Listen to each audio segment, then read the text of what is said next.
Hey, gorgeous. I want to talk today about conscious creation. As humans, we are always creating. We are creating our reality.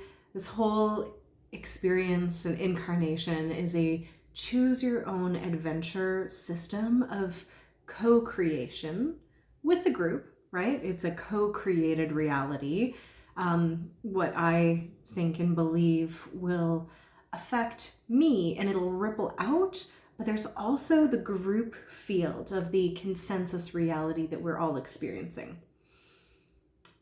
But not everybody knows that they can consciously create what they're experiencing and have that ripple out.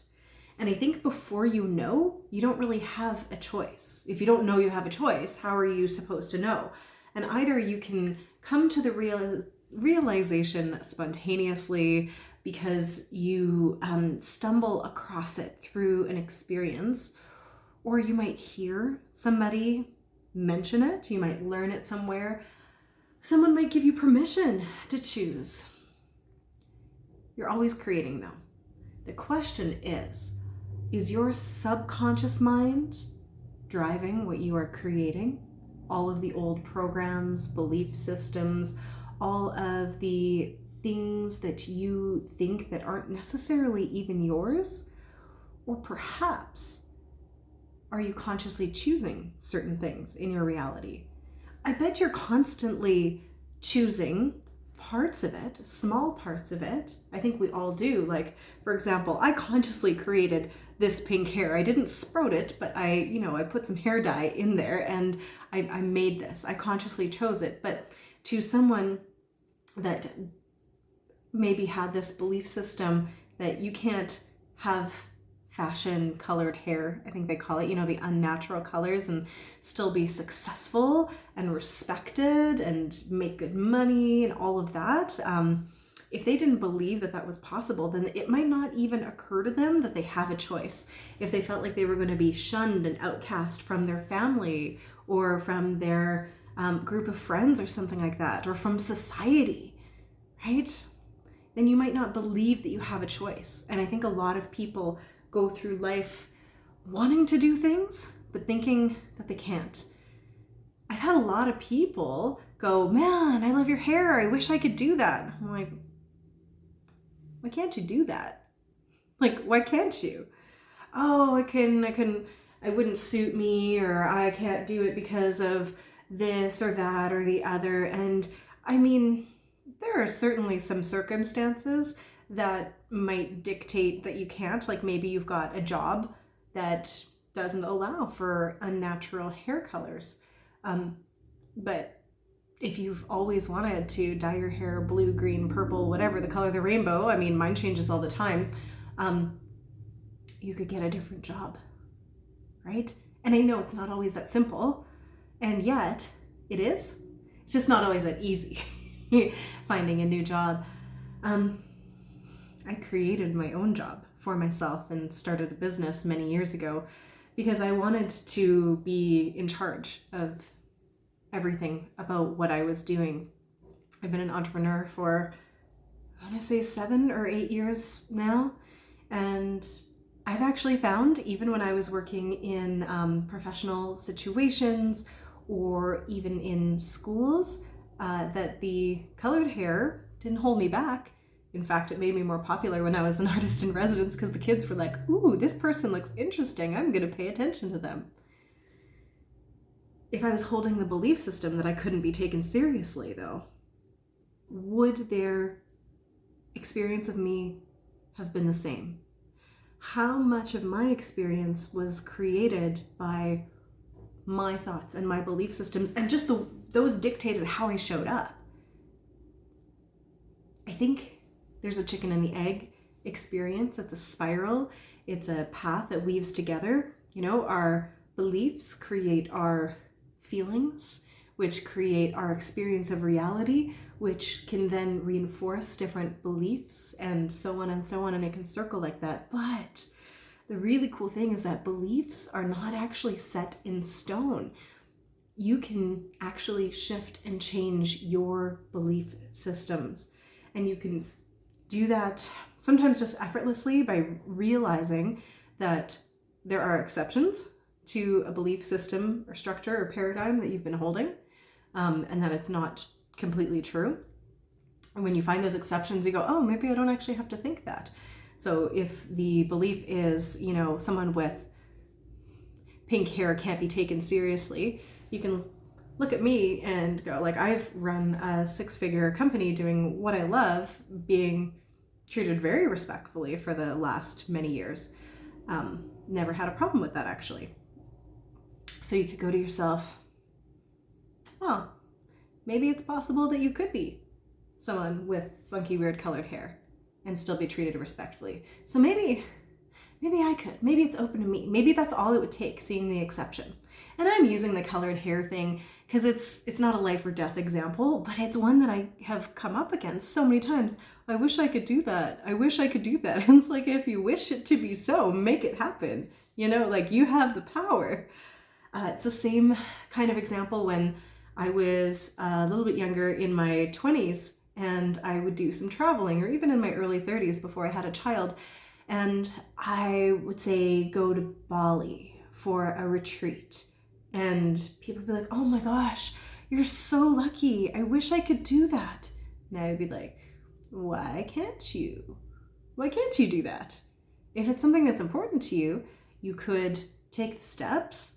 You could find a way, right? You can get creative. And of course, there are situations like you've got a sick partner or a sick child or something like that. I'm not talking about that. I'm talking about the people who are looking at you and they're, spending money on other things that would be equal to that. And they've just made a choice, but didn't realize that they could maybe pour the money that they would normally spend on buying new clothes or drinking alcohol or eating out on something like traveling instead. I almost never bought new clothes. My clothing budget is really, really tiny, and I would travel with the money that I had instead. Just silly examples, but it's really interesting when you stop yourself from believing that you can do something. I want you to ask yourself the next time you're like, oh, I could never, or I wish I could. Can you just ask yourself, well, why not? Why not? Why can't you? Why couldn't you? What is possible? A lot. People do amazing, incredible things all of the time. If it's harder to shift a belief system than that, if things aren't coming easily to shift it, and it's really rooted there in your subconscious mind, there's an amazing technique that I love and that I use all the time, that I'm trained in, called belief repatterning. And it's this 7-step conversational technique that moves you through a series of steps that are related to how the brain works and how people learn. When you use belief repatterning, you work with the subconscious mind to create new neural pathways of your own chosen thoughts, beliefs, and frequencies, instead of the old ones that maybe you didn't consciously choose. Maybe they were from your ancestors, from the collective, from a teacher that was speaking to you when you were 2. Like, who knows where they come from? You don't even need to know. That's the cool part. But you can shift them because the brain is plastic. It's this organic computer, and you can move things around. And most of our belief systems are in place because they've helped us survive, and that actually wires it in further. I know you though, you don't want to just eke out survival. You're watching this because you want to evolve. You want to be radiant and live your best life and all of that fun stuff. So you can rewire your brain to think the things and have the belief systems that are going to support you in being able to live the life that you want to live. I'm not going to go through belief repatterning here. It's something that I integrate into all of my programs, my one-on-one coaching, my self-study courses, the conscious creation certification program as well. But I do it in the playground, our membership. And I actually offer one-on-one coaching to somebody in a mastermind, masterclass, group coaching call every month. And we go through and we do belief repatterning. I also did the same thing in the Aligned AF workshop which I did with Nina and Nicole, my beautiful evolutionary partners and co-facilitators in the playground, co-creators. The Aligned AF workshop was actually a free workshop that we just did today, and you can actually watch that one. If you skip this video, the last video, and you came right to this one, you can go back. Set aside 90 minutes for yourself to get aligned AF, like that rhymes with as duck, by the way. We just share a whole bunch of practices where you can just transform some of the ick, like all of the old stuff, literally shake it off, literally do some breathing work, some vocalization, some toning, and then some belief repatterning and some heart coherence to just get into that really shiny aligned state so that you can feel like you're in flow. Everything that we do to get in alignment is so that you can consciously create, so you can choose your own adventure, so you can be in charge of co-creating the world that you are existing in right now. So many times I see and hear people feel like they don't have a choice, feel like they have to, and they're doing things just because they should. And I've been there because I had that programming too. And it took the loving, gentle nudges of my coaches and mentors to go, hey, don't do it just because you think you should. Like, if it doesn't light you up, if it doesn't actually feel in alignment, if it doesn't feel good, why are you doing it? Unnecessary. Truly, the things that you think you should do, doing them just because you should, and they don't actually feel right for you, check in on that. Maybe you actually don't have to. Maybe you're running some old programs telling you that you should. Maybe there's something else instead. What is available to you? What are the options? What is actually true, and what is your subconscious mind just telling you is so, right? What is that old programming that might have been installed by, again, your lineage, the epigenetics coming through your ancestry, your soul DNA, your past lives, or the collective consciousness? You know, it could be coming through the group field. And I know if you're watching this, you want to be a conscious creator. You are a conscious creator.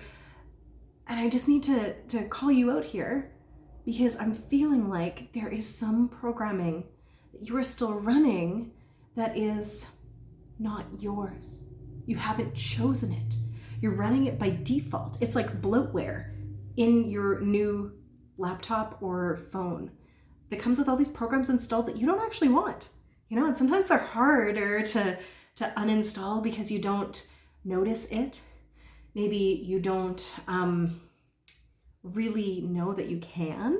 It was one thing, right? Like, there was a time when I didn't realize I could not do things that I thought I should do because I thought there was some moral obligation to.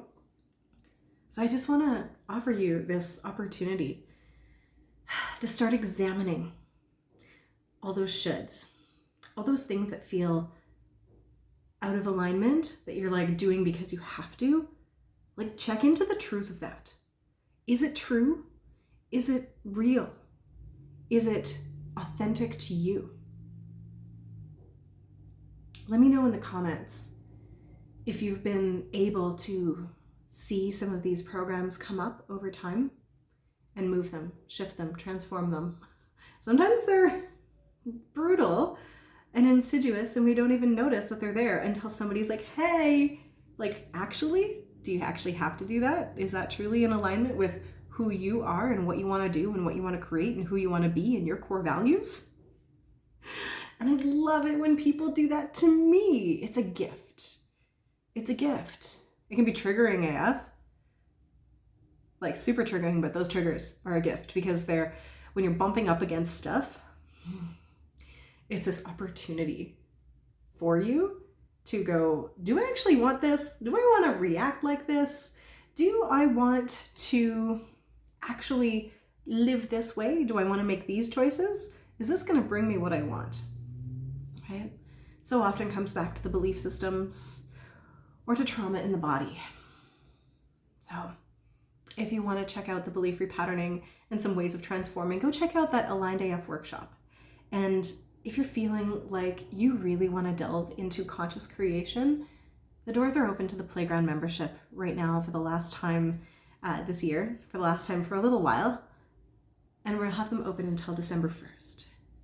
It's a membership where you can connect in with Nina, Nicole, and I, and all of our beautiful community members and guest teachers in sacred ceremony, in coaching calls, in alignment practices, having a vast library of tools at your fingertips, everything from soul journaling to breathwork practices to kundalini and laughter yoga, shadow work, ancestral work.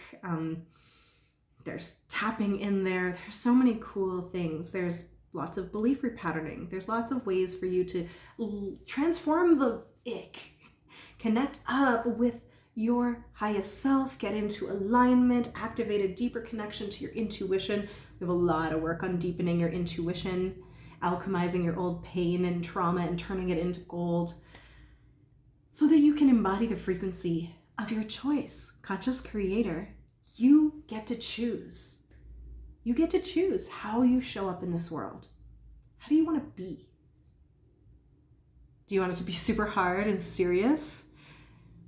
Or do you like it to be full of grace, ease, and sometimes even fun? And that's not to say there's not ever going to be any pain. Of course there is, but these tools and practicing them often gives you the resilience to navigate the stuff as it comes up with so much more grace and ease. So this is our invitation. The doors are open. If you'd like to come play, come and play. But regardless, I really want to invite you to look at all of those things where you're shooting on yourself. You're saying, I have to do this. I can't do this. I should do this. Whenever you say it or you think it and you feel your energy collapse, that's a sign that it is not in alignment for you. And maybe you still have to do it, but you could shift the belief system about it so it feels more expansive. Maybe you just need to shift it into, I get to do this.